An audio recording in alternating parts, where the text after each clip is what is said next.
The stalemate between U.S. Democrats and Republicans continues as key window began on Tuesday. The war of words and posturing continued on Tuesday after Joe Biden, Senate leaders and the Republicans met. But the good news is that talks will continue in the key 7-day window. To give you a glimpse of the standoff, House Speaker Kevin McCarthy said that there was no new movement in debt ceiling talks, blaming Democrats for the stalemate. I would hope that he'd be willing to negotiate for the next 2 weeks so we could actually solve this problem and not take America on the brink. Biden's team said there should be no conditions attached to increasing the debt ceiling, but Biden says U.S. default is not an option. I made clear during our meeting that default is not an option. Repeated that time and again. America is not a deadbeat nation. We pay our bills, and avoiding default is a basic duty of the United States Congress.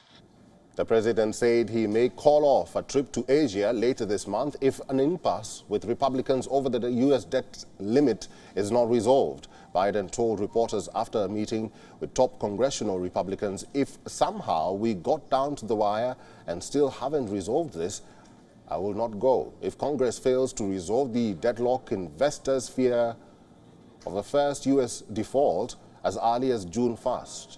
Global markets are getting nervy as the time is inching closer to the X date when the U.S. government runs out of cash. The impasse between Republicans and Democrats in Washington deepens the $31.4 trillion U.S. debt ceiling crisis. Treasury Secretary Janet Yellen has repeatedly warned that the X date could be June 1st. That means there are barely 3 weeks between now and a potential U.S. debt default. Investors are now beginning to wake up to the possibility of a catastrophic default.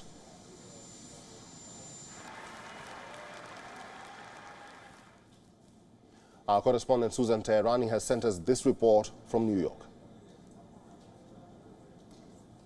House Speaker Kevin McCarthy emerged from a meeting with President Joe Biden and other congressional leaders on Tuesday, frustrated that President Biden continues to insist on a clean debt ceiling increase. And despite the fact that McCarthy said there was, quote unquote, no movement, the two leaders did decide to continue their discussion on Friday, something President Biden also alluded to after the meeting. Some quotes from McCarthy.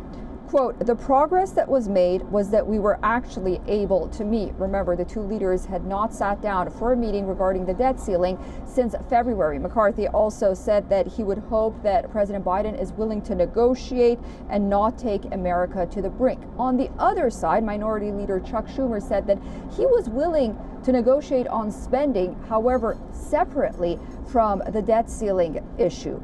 And also President Biden said, what's next? For now, staffers Tuesday afternoon decided to stay behind and negotiate. Susan Teherani reporting from New York for WION World is One. And to talk more about this, Jim Rogers is an American investor and also a financial commentator. He's joining us from Singapore. Jim, welcome to the program. Do you think Congress will be able to strike a deal before the X date, which is expected to be on June 1st? I know they can. I know they will. I know they will put down things and make us all panic and worry until the end, but there's no way they're going to default for the United States. Jim, there's another greater worry. Will the U.S. default on its debt? If yes, what are the consequences of that? Well, if they default on the U.S., the whole world's financial system is going to collapse. Many insurance companies, many trust departments all own U.S. bonds. If they default, the whole world financial system collapses. Then we have a disaster. That's why it's not going to happen. That disaster, how can you translate it to the global markets? How will it affect the global markets? You pick any stock market in the world, it will go down 50 or 60%. You will see many insurance companies defaulting on their policies. You will see many trust departments defaulting on their obligations. The world has a gigantic amount of U.S. debt in its treasury, and if they default, we're all in trouble. Jim, do you agree with Janet Yellen saying that the U.S. will run out of money to pay on June 1st? Well, I don't know if it's June 1st, but it's very soon, I know that. Unless we do something to sell more bonds or borrow more money, the U.S. will default, which is why it's not going to happen. Washington and Congress may take us down to the wire, but in the end, they will come up with something. Finally, Jim, with Biden coming to the discussion table, do you think that is a small victory for the Republicans? Whether it's a small victory or a big victory, somebody has to solve this problem, and it's going to be somebody in Washington, and that includes Mr. Biden, whether we like it or not. He is the president. Jim Rogers is an American investor and also a financial commentator. He's been talking to us live from Singapore. Jim, thank you very much for talking to WION World is One. Thank you, Eric. WION is now available in your country. Download the app now and get all the news on the move.